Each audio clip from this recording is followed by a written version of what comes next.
नमस्कार, मेरा नाम हैदर अब्बास नकवी है और आज मैं फिर आपके पास एक खबर लेकर आया हूँ। ये खबर हरियाणा चुनाव से जुड़ी हुई है। आने वाले 5 अक्टूबर को हरियाणा की 90 विधानसभा सीटों के लिए वोटिंग होगी और 8 अक्टूबर को रिजल्ट आ जाएगा। इस खबर को बताने से पहले मैं आपको एक छोटी सी कहानी सुनाना चाहता हूँ। ये कहानी बहुत पुरानी है। इस कहानी में जंगल, जी हाँ, जो जंगल फॉरेस्ट के पास खबर आती है कि किसानों ने, लोगों ने, इंसानों ने लोहे का इजाद कर लिया है और अब हम लोग कट जाएंगे। जंगल गर्व से कहता है कि इंसानों की बस की बात नहीं है हमें काटना, लोहे की बस की बात नहीं है हमें काटना, हम नहीं कटेंगे, आप बेफिक्र होकर रहो। फिर कुछ देर के बाद खबर आती है कि लोहा जो उन्होंने इजाद किया था उसको एक आकार दिया जा रहा है। अब हम कट जाएंगे, अब हम बर्बाद हो जाएंगे।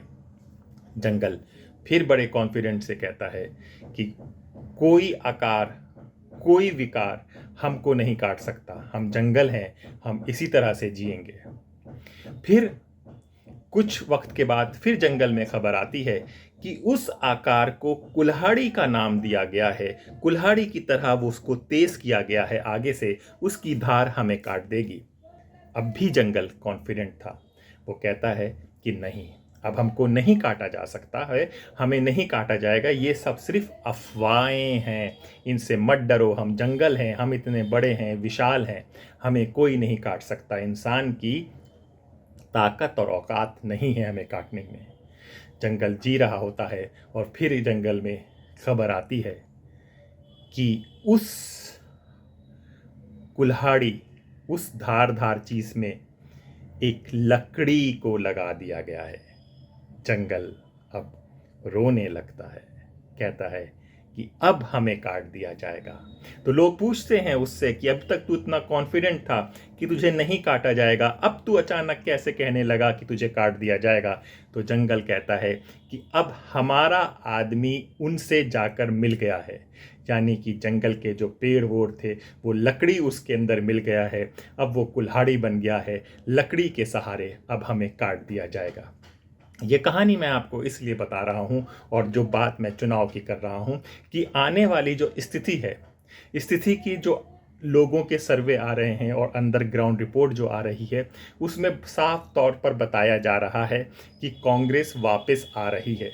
लेकिन ये कहानी बताने का उद्देश्य ये था कि अगर कांग्रेस हारती है तो उसके अपनों के कारण ही हारती है। जिस तरह से जंगल अगर कटा तो उस लकड़ी के कारण ही कटा, तो कांग्रेस अगर हारेगी तो उस लकड़ी के कारण ही हारेगी जो उनके इंटरनल विवाद हैं। तब कि आने वाले अभी कुछ एक दिन पहले राहुल गांधी और प्रियंका गांधी ने मंच में शैलजा कुमारी और हुड्डा को साथ में लाकर ये दिखा दिया कि कांग्रेस एक है।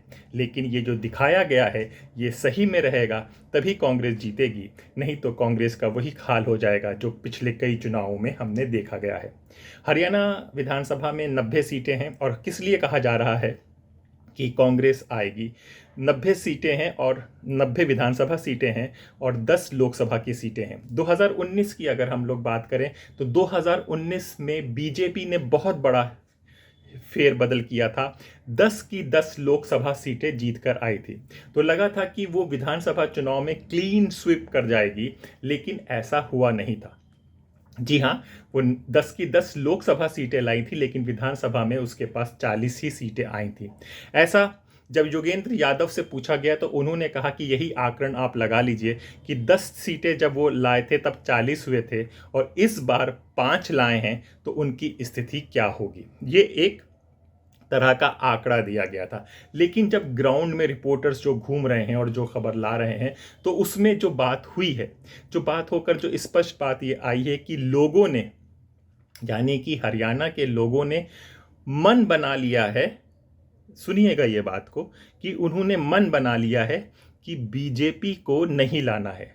यानी कि बीजेपी से उनके दिलों में एक दरार आ गई है, एक नफरत सी हो गई है, एक खुंदक जिसे कहते हैं, खुंदक शब्द को ला रहे हैं कि अब तो खुंदक हो गई है कि नहीं, कोई भी पार्टी आए लेकिन बीजेपी नहीं आएगी। और कोई भी पार्टी में जो छोटी पार्टियां थी उन्होंने बीजेपी के साथ समर्थन किया था तो उनसे भी नाराज हैं। तो एक बड़ी पार्टी जो दिख रही है तो वो कांग्रेस ही दिख रही है। दूसरा, जो कांग्रेस बीजेपी ने अपना मुख्यमंत्री दिए थे मनोहर लाल खट्टर जी, तो उनका भी एक वीडियो वायरल हो रहा है, वो आप देख सकते हैं। वो एक सभा में पूछते हैं कि क्यों भाई इस बार आएगी बीजेपी, जीतेगा कैंडिडेट।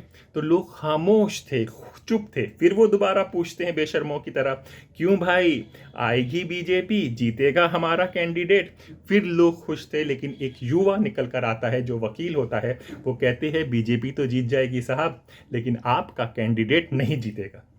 ये एक जनता की आवाज़ थी, युवा की आवाज़ थी, जिसे अगर कोई समझदार नेता होता तो उसको सुनता, समझता और बाद में करता। लेकिन खट्टर साहब अपने आदत से मजबूर, उन्होंने पुलिस फोर्स से कह के इसको निकाल दो यहाँ से बाहर, और उसको बाहर निकाल दिया जाता है। बाहर आकर वो इसका वीडियो वायरल होता है और पता चलता है कि भाई कुछ काम ही नहीं हुआ है। एक अभी कुछ टाइम पहले शूटिंग, किस तरह के हालात और कानून व्यवस्था थी उसके बारे में बता दूं। अभी कुछ टाइम पहले एक वेब सीरीज की शूटिंग हो रही थी हरियाणा के किसी क्षेत्र में। तो वहाँ पर जो बंदूक होती है प्ले नाटक के लिए, सीरियल के लिए या वेब सीरीज़ के लिए जो बंदूकों का इस्तेमाल होता है, तो उस बंदूक में कुछ प्रॉब्लम थी। तो लोग वहाँ पर देख रहे थे, 10-12 लोग, 15 लोग वहाँ पे भीड़ जमा हो जाती, उस तरह से वो खबर को देख रहे थे। तो जो आर्ट डायरेक्टर होता है कहता है कि सर ये गोली सही नहीं, तो डायरेक्टर को पसंद नहीं आता कि नहीं यार ये बंदूक कुछ ठीक नहीं है। तो वहाँ पर खड़ा हुआ एक आदमी निकाल कर देता है कि सर ये चलेगी क्या।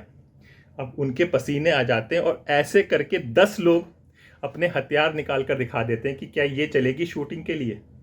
तो ये स्थिति वहाँ पर इस तरह की कानून व्यवस्था है। दूसरा, कई मुद्दों पर बात हो रही है, जिस तरह से हो रहा है कि नौकरी नहीं है, सबसे ज़्यादा नौकरी की जो परेशानी है वो परेशानी है। फिर दूसरे जो रेसलर्स के साथ हुआ है, रेसलर के साथ जो हरियाणा सरकार ने अपने ही लोगों को छोड़ दिया था, उनके साथ नहीं खड़े हो पाए थे। ब्रिजभूषण सिंह के खिलाफ जो रेसलर्स बोले थे उनके खिलाफ नहीं हो पाए थे अपने खिलाफ, वो भी लोगों में आक्रोश है। यानी कि युवा जो है, हरियाणा का युवा बहुत ही दमदार और ताकतवर होता है, जो आगे से लीड करता है, अपने आप को नंबर 1 हरियाणा को बताया जाता है। तो वो युवा बीजेपी से एकदम हट गया है। दूसरा, राहुल गांधी की बहुत अच्छी नीति रही है, उन्होंने अपनी टीम को इस बार बहुत संभाल के रखा है। और उन्होंने शुरू में जब केजरीवाल जी जेल में थे तो उन्होंने ये बात भी कही जो इंडिया का अलाइन के लिए, कि हमें कुछ सीटें केजरीवाल जी को भी दे देनी चाहिए, आपको भी दे देनी चाहिए। तो एक पॉजिटिव संदेश जा रहा है। दूसरा, अल्पसंख्यक, वहाँ पर अगर हरियाणा में दूसरा जो अल्पसंख्यक है वो पंजाबियों का है। तो गुरुद्वारा कमेटी के चुनाव 2014 से नहीं हुए थे, जिसकी काफ़ी दिनों से वो मांग, कई सालों से वो मांग कर रहे थे। तो इस बार कांग्रेस ने अपने मैनिफेस्टो में कहा है कि जैसे ही वो सरकार में आएगी तो वो उसको लेकर आएगी और चुनाव आपके हो सकते हैं। ये कई मुद्दे हैं। दूसरा सा कि अगर आप देखा जाए तो किस तरह से अपराधीकरण हो रहा है। और एक और वीडियो वायरल हुआ, एक यूट्यूबर्स का वीडियो वायरल हुआ था, उन्होंने कहा था कि भाई अब बीजेपी ने अपना सीएम कैंडिडेट तो बदल दिया है सैनी। तो वहाँ पे जाट की भाषा बड़ी अच्छी होती है, उन्होंने कहा कि कच्छे बदलने से दस्त थोड़ी रुकते हैं। यानी कि पेट अगर खराब है, आपको दस्त आ रहे हैं, आप कच्छे बदल दें, आप सोचें कि वो, यानी कि इस तरह से अंदर घुस गया है। ये चीज़ें हैं, सब चीज़ों के हर तरह के ब्लॉग में यही आ रहा है कि कांग्रेस आ रही है, कांग्रेस का चीज़ें हो रही हैं। इस बार बीजेपी ने एक और पॉइंट रखा है, अब वो भी उसको फ़ायदा नहीं दे रहा है। पहली बार उन्होंने 2 मुस्लिम लोगों को भी टिकट दिए हैं। अब ये अपने विचार से अलग जा रहे हैं चीज़ों का, लेकिन इस बार बीजेपी को कोई फ़ायदा नहीं मिल पा रहा है। शैलजा कुमारी और हुड्डा जी के जो बीच में तनाव थे वो उजागर हुए गए। ये कहा गया कि शैलजा कुमारी आप भाजपा में आ जाओ, हम आपको सम्मान देंगे, लेकिन ऐसा नहीं हुआ। शैलजा कुमारी के जो इंटरव्यू आ रहे हैं, उन्होंने कहा कि मेरे डीएनए में कांग्रेस है। और फिर हमने देखा कि एक रैली में प्रियंका गांधी, राहुल गांधी, हुड्डा और शैलजा कुमारी ने विनिंग हाथ अपना ऊपर कर दिया।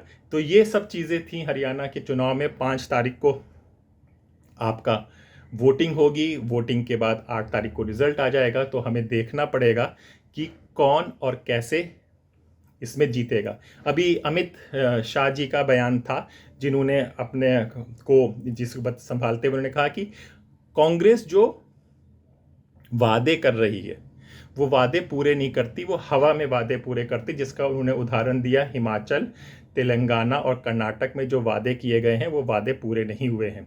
और बीजेपी जो वादा करती है उस वादे को पूरा करती है। इसलिए उन्होंने वहाँ पर भी जब ये बात कही तो उन्होंने राष्ट्रीय मुद्दे उठाए कि हमने 370 को ख़त्म कर दिया, हम वक्फ बोर्ड को अमेंडमेंट भी कर देंगे विंटर सेशन में। लेकिन जो हरियाणा के लोगों की समस्याएं हैं, जो वो लोग प्रताड़ित हो रहे हैं, उस समस्या के पास कोई भी हल नहीं था। हमने कुछ दिन पहले मोदी जी की भी रैली को सुना था। रैली में उन्होंने कहा था कि हरियाणा को दलालों और दमादों में बेच दिया गया है। दलाल और दमादों का केस कितना पुराना हो गया था, जिसमें ना दमाद को कभी अरेस्ट भी नहीं किया गया। तो ये लोग कह रहे हैं कि भाई ये सब बातें होती हैं, बड़ी बड़ी बातें होती हैं, हर तरह की होती है, लेकिन जब वो आता है तो कुछ नहीं होता। 9 साल खट्टर जी, 9 साल से ज़्यादा खट्टर जी को ले गए। ये भी कहा जाता है कि अगर उनको बदलना ही था सीएम तो पहले बदल दिया जाता। केवल एक फॉर्मेलिटी के लिए 6 महीने पहले सैनी जी को लाकर क्या कर लिया, और कुछ नहीं होगा। और ये नेगेटिव उसमें चला ही जा रहा है। टिकट बंटवारे पर भी काफ़ी हुआ है, बागी लोग आ गए हैं। तो अब यही चीज़ है कि अगर कांग्रेस हारेगी तो वो, जैसा मैंने आपको पहले अपनी कहानी सुनाई है, कि अंदरूनी कलह के मारे ही हारेगी, जिसमें हुड्डा जी कुछ कमाल कर दें कि अगर उनको किंग मेकर बनने का शौक हो तो कुछ चीज़ें, की टिकट उनके कहने पे बटे हैं। लेकिन लोगों ने, जो अंदरूनी सर्वे आ रहे हैं, लोगों ने अपना मन बना दिया है कांग्रेस को लाने का नहीं, बीजेपी को हटाने का। क्या होगा? 5 को वोटिंग होगी और 8 को रिजल्ट आ जाएगा। लेकिन हमने देखा है कि लोगों ने जो वादे हैं, इलेक्शंस के जो पंडित रहे हैं, वो कई बार इस देश में बहुत बुरी तरह फेल हुए हैं। तो ये एक चमत्कार भी हो सकता है कि जो हम बोल रहे हैं, क्या ये सब एकदम उल्टा हो जाए और फिर से भाजपा सरकार बना ले। तो देखते हैं क्या होता है। तब तक के लिए अपने दोस्त हैदर अब्बास नकवी को इजाज़त दीजिए। नमस्कार।